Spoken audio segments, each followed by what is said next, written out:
हमारे गांव के आसपास में एक गांव है, ठाकुरों का बाहुल्य गांव था। ठाकुरों का बड़ा जमावड़ा है आज भी। वहां एक गरीब ब्राह्मण रहते थे, श्री राम निवास जी। उनका नाम था श्री राम निवास। गरीब ब्राह्मण थे, खेती करते थे, भैंसियां गैयों की सेवा करते थे। एक बार 2 गैया और 1 भैंस ठाकुर के खेत में घुस गई, ब्राह्मण जी श्री राम निवास पांडे जी।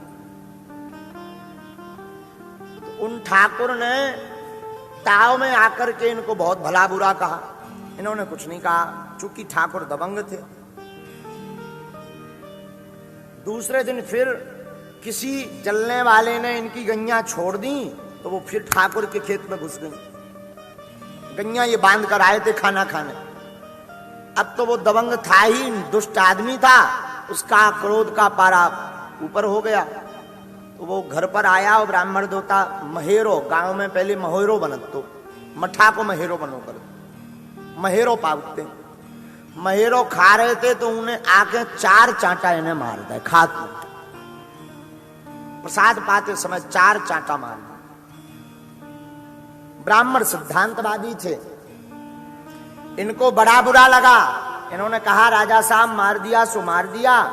इन्होंने अपना यज्ञोपवीत निकाला और यज्ञोपवीत में गायत्री मंत्र बोल करके यज्ञोपवीत को तोड़ दिया और अपनी कलाई को काटकर ऐसे रक्त से हाथ को सान कर उन ठाकुर के घर पे जाके थप्पा मार दिया और आकर फांसी लगा ली। और मरते समय बोल के गए, जाओ, जब तक तुम्हारा वंश चलेगा तब तक तुम्हारा पूरा वंश हमारी टांग के नीचे से निकलेगा। और मर गए।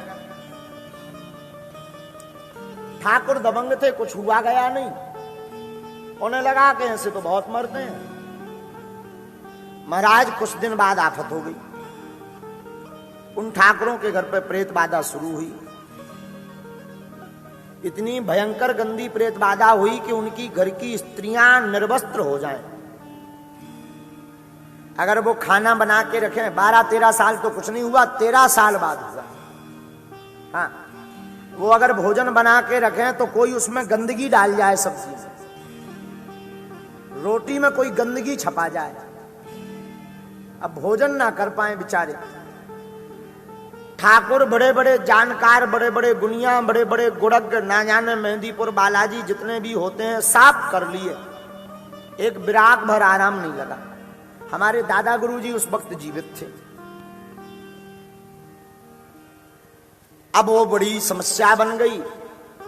हद ये हो गई, 3 भाई थे, एक भाई एक्सीडेंट में मर गया, दूसरे भाई ने फांसी लगा ली, जिसके कारण वो ब्राह्मण मरे थे वो भर जीवित रहा, उन्हें खाज और कोड़ हो गई। घर वंश नाश होने लगा। एक बहू किसी को लेकर के भाग गई, एक वहीं पर रह रही थी, इनकी पत्नी रह रही थी, 2 बहुएं भर घर में बची थी 3 भाइयों में से। अब गांव में पंचायत जुड़ी के पूरा घर बर्बाद हो रहा है। कोई जानकार हो, कोई सिद्ध हो तो वो कृपा कर दे। में हमारे दादा गुरुजी भी गए। हमने बिल्कुल सत्य घटना सुना रहे हैं आप। ब्राह्मण की महिमा क्या होती है यज्ञोपवीत की, वो बता रहे हैं आपको। दादा गुरु भी गए। लगभग 40 ब्रह्म देवता जिनको भरते हैं ऐसे ब्राह्मण गए। 40 क्षेत्र के नहीं, 3-4 जिले से। 2-3 सिद्ध महात्मा, दादा गुरु भी सिद्धों में एक थे, तो आप भी गए। बड़े बड़े गुनिया गए। जागर कहाउत रात की यात्रा, जागर डली। जो श्री राम निवास मरे थे वो ब्रह्म राक्षस बन गए थे, और ब्रह्म राक्षस बनकर के रातों भर परेशान करते थे। तो उन्हें बुलाया जाए। रात भर होम चला, उछाई चली, जादू टोना करवे वाले तांत्रिकन के मंत्र चले। बरम भरे, 40 बरम भरे एक साथ, गांव भर बैठो। लेकिन वो जो मर गए थे वो किसी के शरण से न आए। सत्य घटना सुना रहे हैं। दादा गुरु जी विराजमान थे, तो दादा गुरु ने सौगंध दी कि अगर तुम ब्राह्मण रहा हो, कभी तुमने यज्ञोपवीत जीवन में धारण किया हो, या कभी तूने एक बार भी गायत्री मंत्र पढ़ा हो, तो तुझे गायत्री और यज्ञोपवीत की सौगंध है, आ बात कर।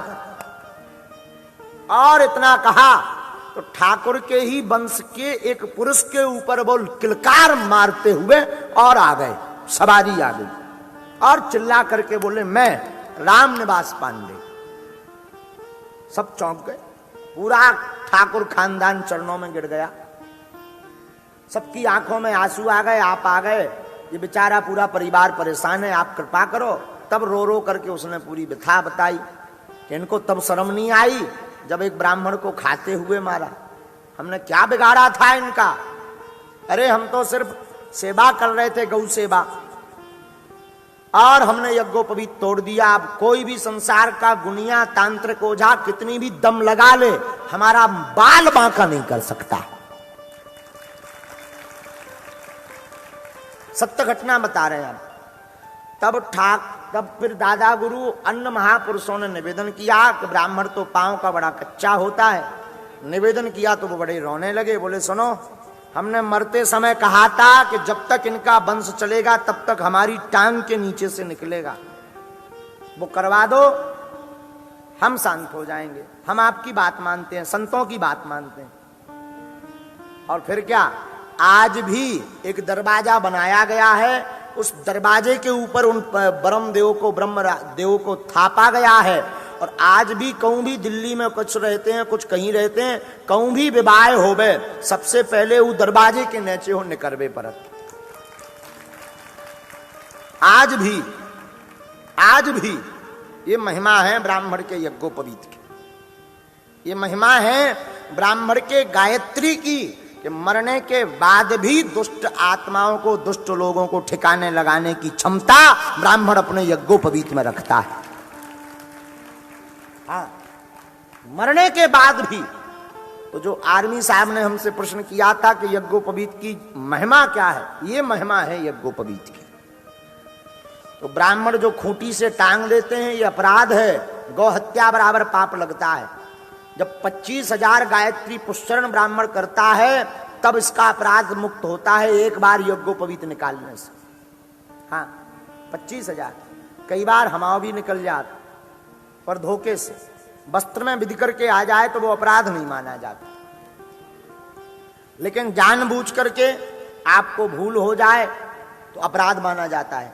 इसलिए ब्राह्मण का धर्म है यज्ञोपवीत, ब्राह्मण की ताकत है यज्ञोपवीत। बहुत से ब्राह्मण बालक हमारे पास आते हैं कि आपने बहुत सिद्धियां सीख रखी, एक आध हमें दे दो, हमारा पेट पले। कई ब्राह्मण बालक आते, हम ब्राह्मणों के चरणों में निवेदन कर